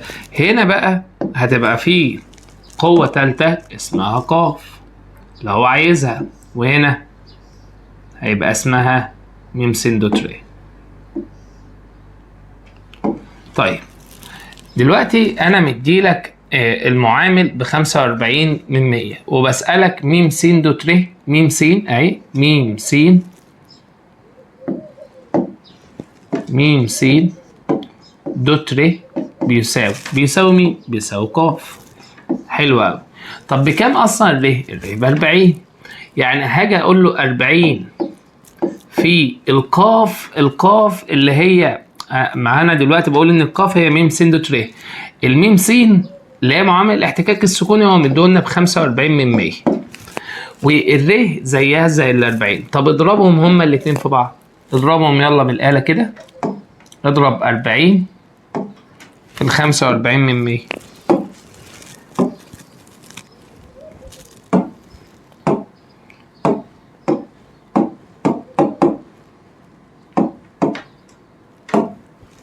يطلع ب 18. تطلع معانا بتساوي 18 بس خلاص.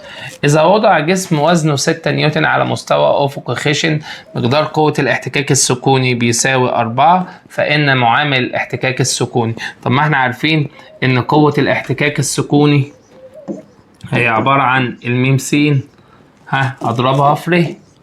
طيب الجسم وزنه 6، الجسم وزنه 6 يبقى بيقابله رد الفعل بيساوي برضه 6، يبقى انا ممكن اعوض على الر ديت بيساوي كام؟ 6. طيب مقدار قوة الاحتكاك السكوني بيساوي 4، عايز المعامل الاحتكاك. لازم تبقى فاهم ان معامل الاحتكاك السكوني هو نسبة الح س مقسومة على ايه؟ مقسومة على الر. بكام الح س؟ ب4. والر بكام؟ الر بتساوي رد الفعل زيها زي القوة اللي هو مديها لنا، قوة الوزن يعني بيساوي 6 اهي من الرسمة. قوة الوزن ب6 يبقى ديت بيساوي ايه؟ 6. 4 على 6 يبقى كام بقى؟ يبقى 2 على 3. وبس كده يا باشمهندسين.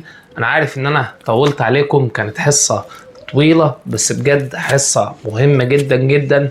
بفكرك تاني يا باشمهندس وبفكرك يا باشمهندسة ان الاستاتيكا فرع الرياضة التطبيقية. لازم نطبق بايدينا، نشغل الفيديو، نسمع القوانين كويس، ونبدأ نحل المسائل بإيدينا ونجيب أفكار ومسائل جديدة عشان خاطر الدنيا تظبط، الموضوع يبقى معانا سهل بإذن الله. وبكده يبقى نهاية درسنا النهاردة. بتمنى تبقوا استفدتوا، والسلام عليكم ورحمة الله وبركاته.